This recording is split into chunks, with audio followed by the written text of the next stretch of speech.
Today we're going to see about fixing a general radio Nixie tube frequency counter that has some, well, all the display works, but it's got some other issues. So you can see it here, and one of the issues is that it has stuck selectors, right? And while the lights are lighting up, it doesn't look like it's going to properly count.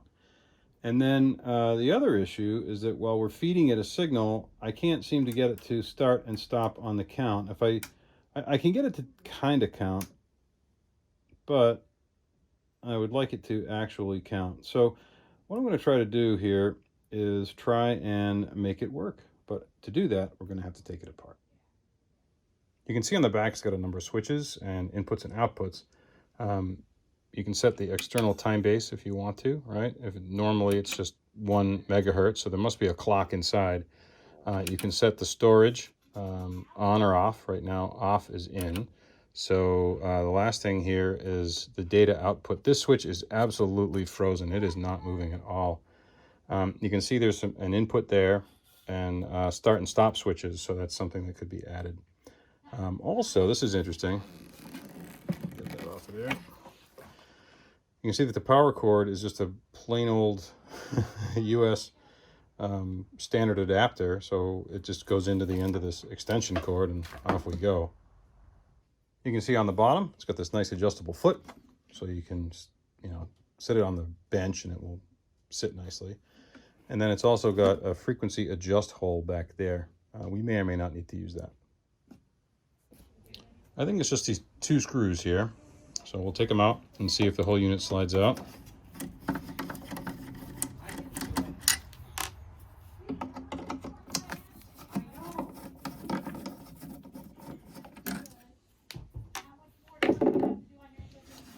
Not that much. Yeah, that's good.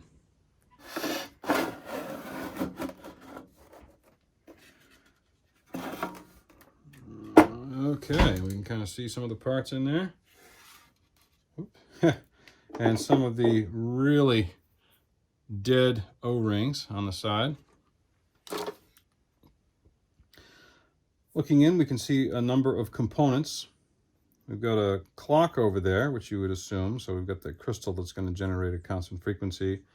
There's the counters and so on with some memory. Looks like there's some additional memory that could be added on the storage side. There's our selector up top. The Nixie tube controllers are down in there. And then underneath, there's some more components. What we need to do is to get down underneath here so that I can lube these switches and see if I can get them to release. And then we will see where we go. I'm not 100% sure what this data output switch was for. Well, you would think that it would be to determine whether or not it was getting data coming out, as in doing the readout, or whether it was going to put the normal output there. But if you look inside, there's switches that have been soldered in, and these look like aftermarket components. There's a few wires that run up through and there. I think that probably there was supposed to be an add-on board here that might have provided that capability through this panel here, but someone had soldered in this component, whatever it is that it does. Otherwise, it looks pretty clean, front and back, up and down. I'm kind of surprised at how clean it is on the inside. Anyway, we'll see if we can take the front off so we can get to those. Well, maybe we don't have to take it off. I think we might have to. We got to get in there and clean them switches up. In order to get these this front panel off, I'm going to need to remove these knobs, and they just pop right off there. Now, I should be able to leave these in place. Maybe, I don't know, we'll see. Remember which one is which here.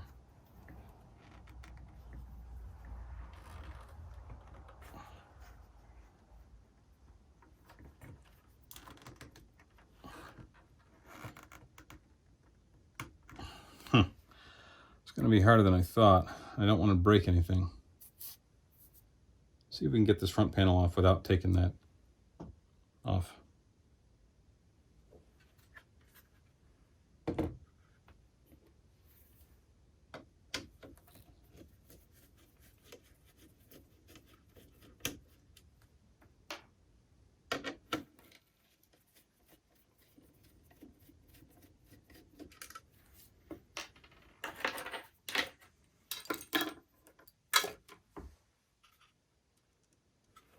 Looks like that might be good.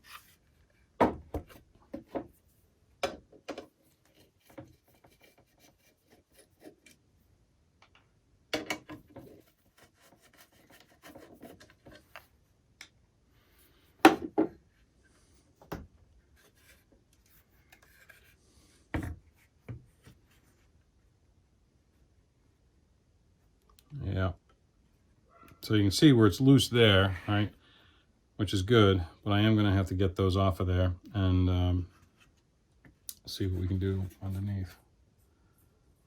Let me try just unscrewing that. It could be that that might release it. There's enough play in here that this could come out if this were disconnected there. Again, it's hard to see for me.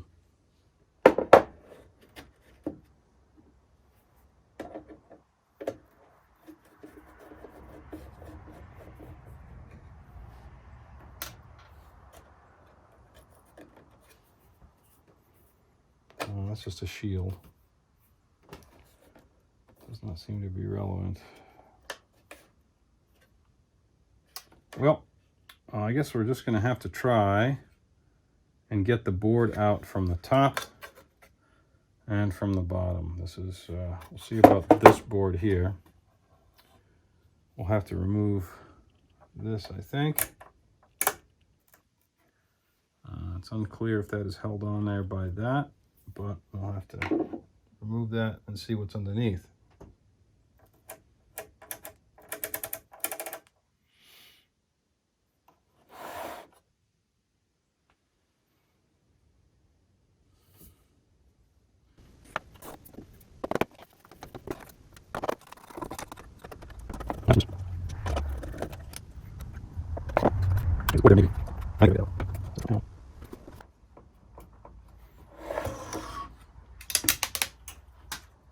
That was not good, folks. Let's hope I can find that. There we go. Okay. I'll try and get those off of there.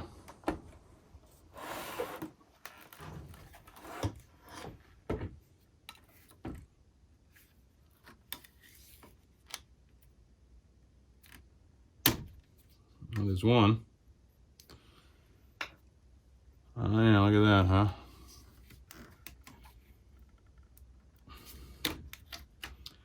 And there's two.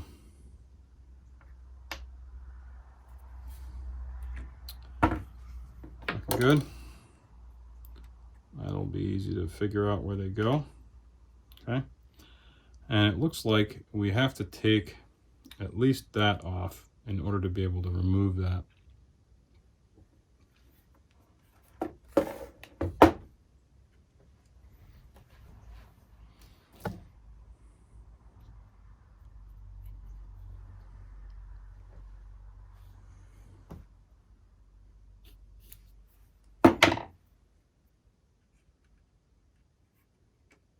Oh, I love it. There's one.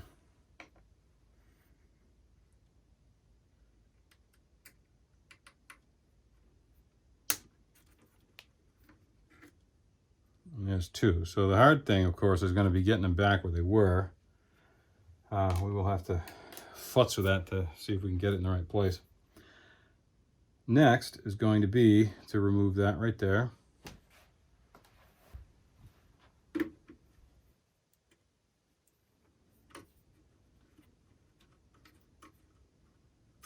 It doesn't take much at all. And almost that guy right there, that guy right there.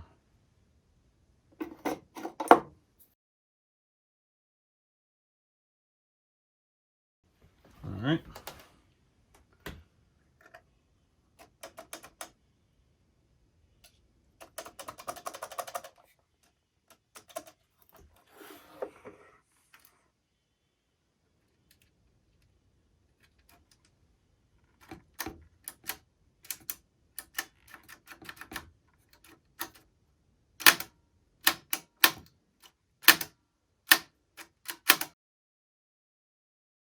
Well, I think that's about as much as I'm going to get out of it. So in the meantime, I had also applied some lube to this switch on the back, and it looks like it might be, yeah, there we go.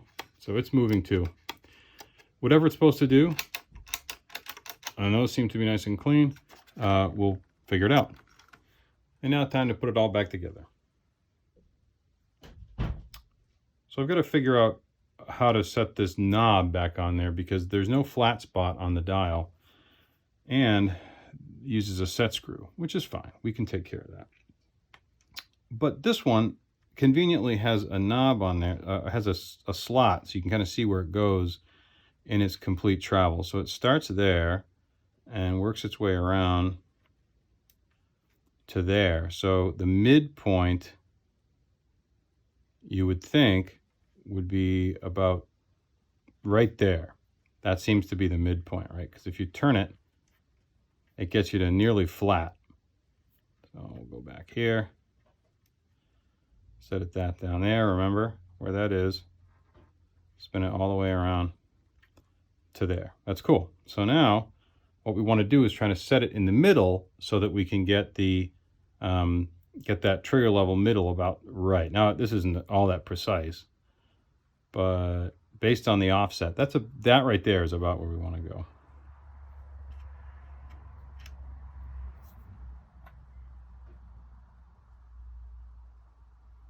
Okay, cool. So get that buttoned up on there.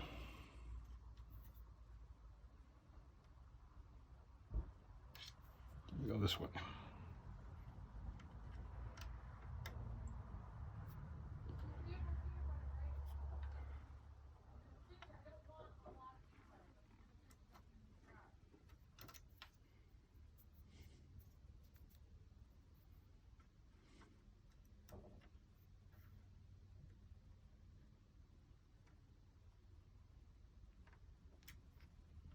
Okay.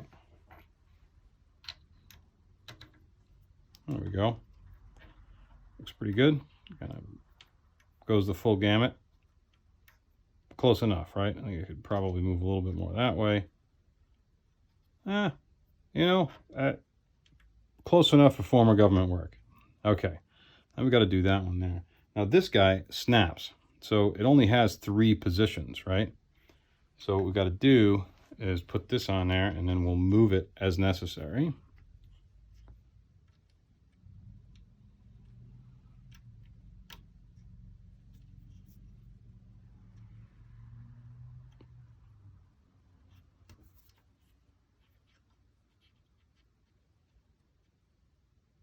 Aha, so this is snapped into position, right?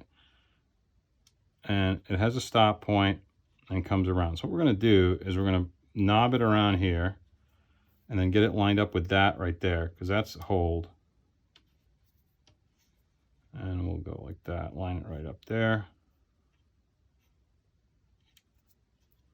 Then we can put the knob on. There we go. Very nice. All right, I think that'll work. Let's put the cover on and we'll put some electricity to it and we'll see if it works.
Okay.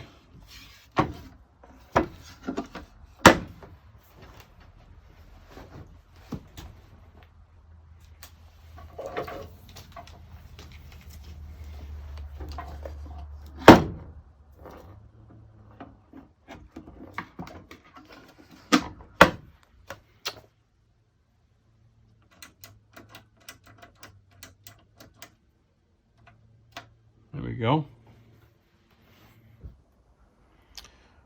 Well, right now we can see that I'm getting 26.6 kilohertz out of this function generator, and it's producing a square wave, which we think, at least that's what it says. And then we can see that it makes some sense because in the 1 kilohertz range, 25, 26 and a half. So it's making sense. What we want to do now is to see what happens when we feed it into the counter and see if we can get any results out of the counter.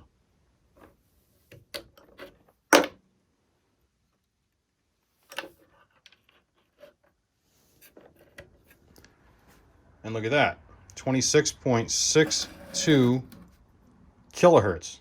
Dang, that's like dead on the frequency side. So, wow, I'm honestly surprised that that works.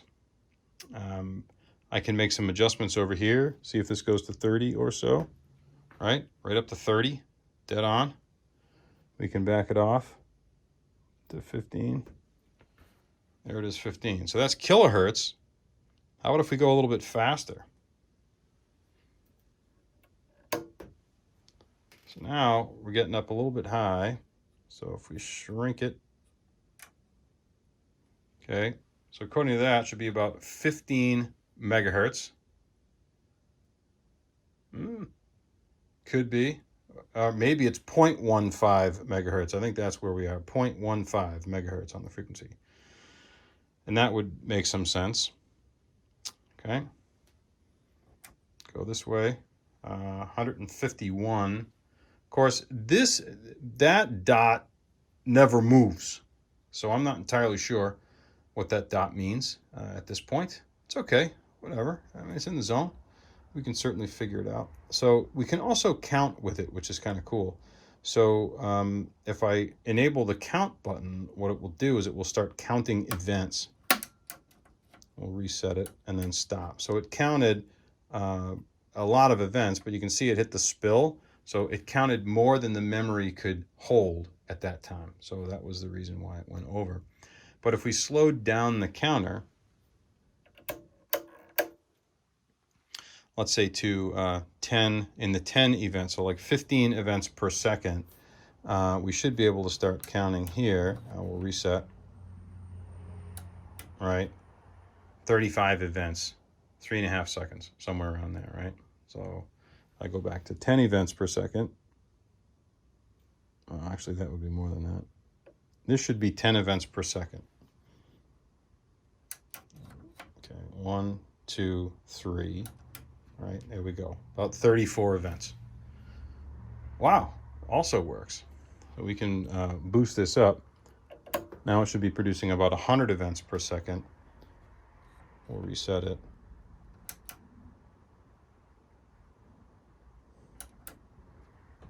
So maybe not 100 events per second. Got 242. So maybe we need to try this a little bit different. So reset it and then 1, 2, 3, 4, 5 should be, yeah, it's getting about half. I'm sure there's some settings that I'm not understanding here that could help to make this work a little bit better. I can also check period. All right, so that's what these guys are for. I got my sticky buttons again, but at least now they can be freed. And if we reset and let it count, so it's going to count, and it might give us a value. It might not. Lower the trigger level now. This part I don't really understand, to be perfectly honest. So I'm not sure if, oh no, it's starting to get numbers out. It's counting over. See how it went over? So it counted too many. The display time also lets us know, is it going to, like when is it going to refresh? So it's refreshing every once in a while as it's counting to try and figure out how fast it was. So we could change the base and maybe we could catch it. So we're in the 100, according to this, we're producing 100 events per, so the period should be like 1/100th of a second, somewhere around there.